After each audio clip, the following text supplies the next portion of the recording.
Assalamualaikum to Sir Muklis and my fellow friend.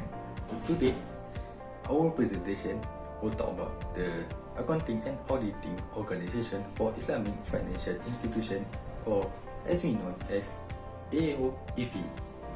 My group's member consists of 5 people, which is me, Kamila Sidi, and My name is Fauziana binti Tusiri.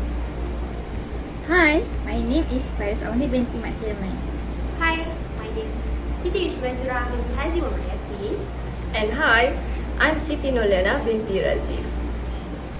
so let's start our presentation with the history of the Accounting and Auditing Organization for Islamic Financial Institution, or is known as Aaoifi.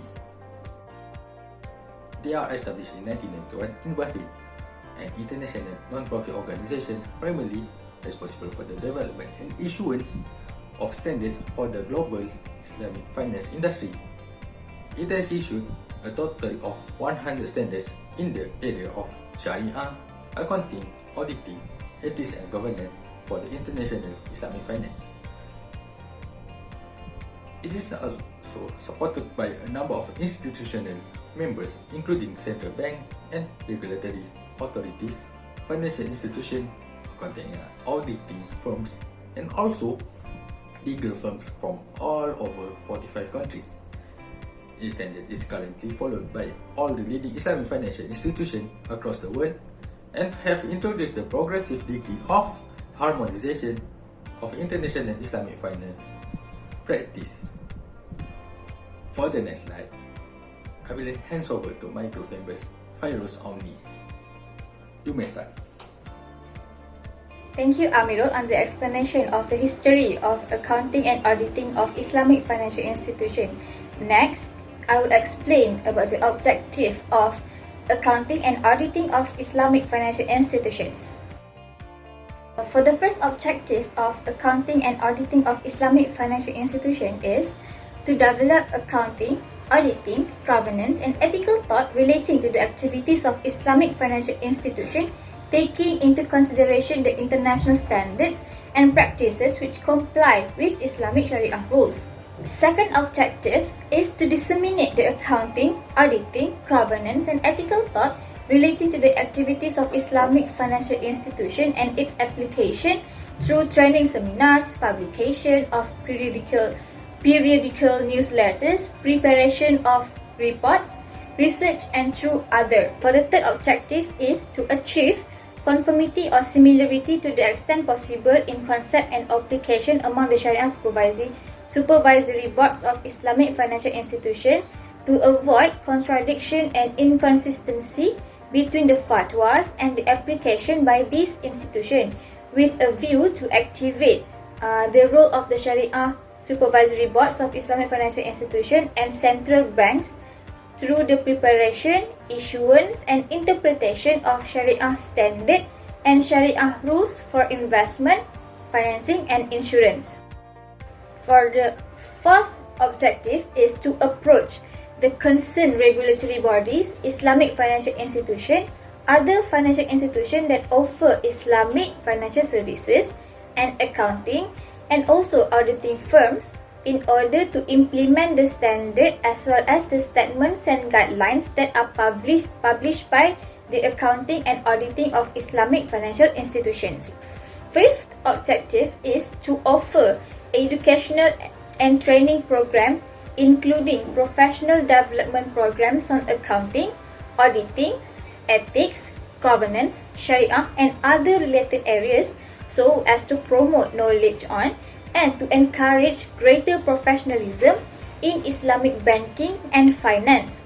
Training, examination, and certification shall be carried out by the accounting and auditing of Islamic financial institution itself or in coordination with other institutions. The last objective is to carry out other activities including certification of compliance of accounting and auditing of Islamic financial institution standards, so as to gain wider awareness and acceptance of accounting and auditing of Islamic financial institution standards on accounting, auditing, ethics, governance, and Sharia.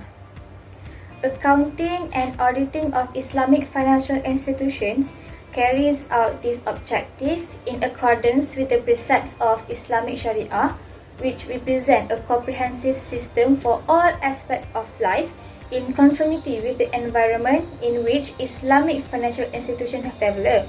This activity is intended both to enhance the confidence of users of the financial statements of Islamic financial institutions in the information that is produced about these institutions, and to encourage these users to invest or deposit their funds in Islamic financial institutions and to use their services. So that's all for the objective of Aaoifi, which is the accounting and auditing of Islamic financial institutions. Next, I will hand over to Fauziana to explain more further. Thank you, Fairuz Ali, for the great explanation. See you.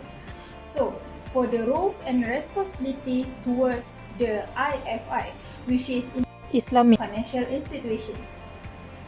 Basically, there are a limited numbers of studies that discuss the roles of Aaoifi in resolving the issues of Islamic financial institution.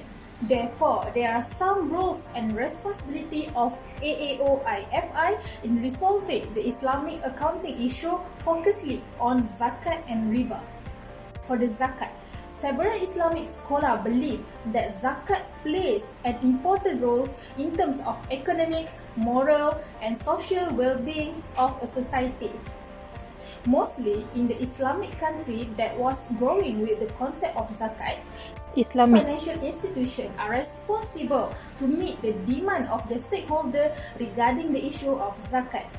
In 1995, Aaoifi was conduct a survey that showed the Islamic financial institutions were demanding a set of accounting standard on zakat in order to help them in identifying the item to be disclosed in the financial statement and also to reduce the method applied by those Islamic financial institutions.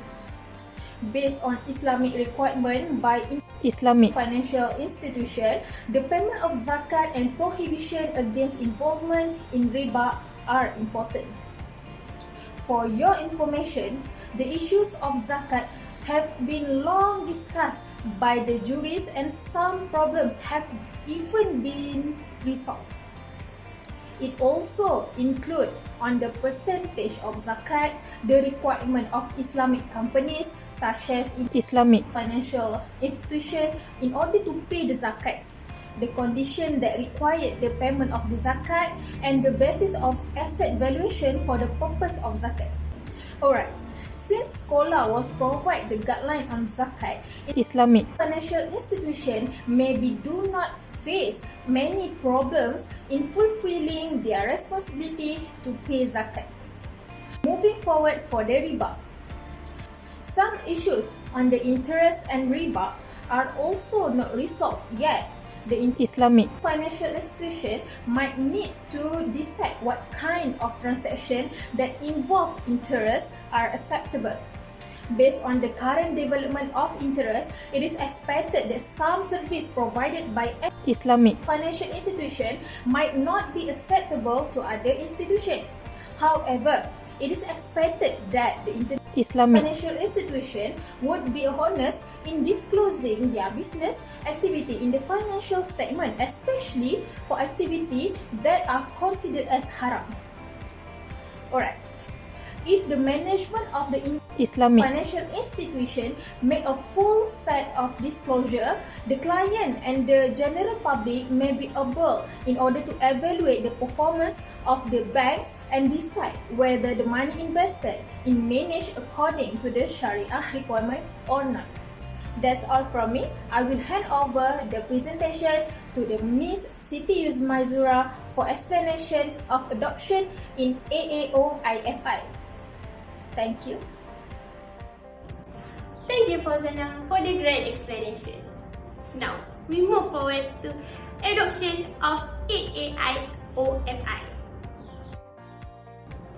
For adoption of Aaoifi, we have a 3 point, which is a Sharia standard, accounting standard, and auditing governance standard and code of ethics. For the first point, is a Sharia standard. Aaoifi Sharia standard are adopted as mandatory regulatory requirement in many countries and jurisdictions across the globe. It was followed by numerous Sharia Islamic finance, Sharia consultancy, educational training institutions, non-banking in countries. Even some countries use it as a legal basis of their national standard and have been developed based on Aaoifi Sharia standard and recommended as guidelines in jurisdictions. Second point is accounting standard. Aaoifi Sharia standard are adopted either fully or partially as mandatory regulatory requirement in certain countries. This standard has also been used as the basis of developing national accounting standard in jurisdictions and recommended as guideline in jurisdictions. This also followed by Sharia consultancies, auditing firm, takaful and insurance company, non-banking finance company, capital market institutions, educational training institution, Sharia scholar and professional around the globe. Lastly, auditing governance standard and code of ethics. Auditing and governance standard and code of ethics and other pronouncements are adopted either fully or partially as mandatory regulatory requirement in jurisdiction some country. This also followed by Sharia consultancy, auditing firm, takaful and insurance company, non-banking finance company, capital market institutions, additional training institution, Sharia scholar and professional around the globe. That's all for me. I will pass to Noliana to explain more about the topic. Thank you, Siti Yusmaizura. So I will continue with the importance of accounting and auditing organization for Islamic financial institution. So why is it important? First, accounting and auditing organization for Islamic financial institution standards was issued because IFRS or IASB standard cannot be adopted in whole by Islamic financial institution. Second is to ensure that participants conform to the regulation set out by Islamic finance, since in Islamic finance there are unique rules, restrictions and requirements regarding business and investing. So in order to be considered acceptable, transaction must be adhered to the principle under Sharia. Next is the Accounting and Auditing Organization for Islamic Financial Institution oversees the Islamic banking to ensure that its members follow the rules and prohibition set forth by Sharia law. And the last is, due to the increased roles of global finance and the importance of Arabic and Muslim regions in the world of economy, the Accounting and Auditing Organization for Islamic Financial Institution is constantly updating its best practice and guidelines to adjust for new innovations such as hedging instrument and derivative. Okay, that's all from us. Thank you for listening. Bye.